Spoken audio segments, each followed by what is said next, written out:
കണ്ണൂർ പയ്യന്നൂരിൽ കൊലക്കേസ് പ്രതിയെ ബാലസംഘം കൺവീനറാക്കി. ബി.ജെ.പി നേതാവ് സി.കെ. രാമചന്ദ്രൻ വധക്കേസിലെ പ്രതിയായ ഡിവൈഎഫ്ഐ നേതാവ് ടി.സി.വി. നന്ദകുമാറിനെയാണ് പയ്യന്നൂർ ബാലസംഘം കൺവീനറായി തെരഞ്ഞെടുത്തത്. മുഹമ്മദ് സൈഫുള്ള ചേരുന്നുണ്ട് വിശദാംശങ്ങളുമായി. സൈഫു, വിവരങ്ങൾ.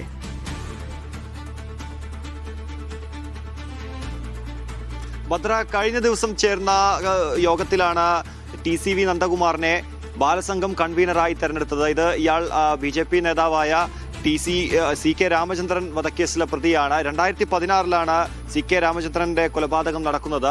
പയ്യന്നൂരിലെ ധനരാജ് വധത്തിന് ശേഷമാണ് ബി.ജെ.പി നേതാവായ സി.കെ. രാമചന്ദ്രൻ CPM പ്രവർത്തകർ കൊലപ്പെടുത്തിയത്.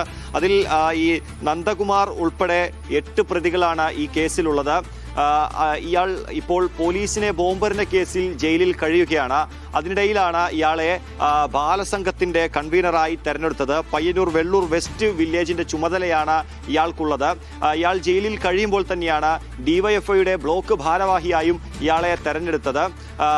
പയ്യന്നൂരിൽ അന്ന് സി.കെ. രാമചന്ദ്രന്റെ വീട്ടിൽ കയറി ഭാര്യയുടെയും മക്കളുടെയും മുന്നിൽ വെച്ച് വെട്ടിക്കൊലപ്പെടുത്തി എന്നതായിരുന്നു കേസ്. ആ കേസിലെ പ്രതിയാണ് ടി.സി.വി. നന്ദകുമാർ.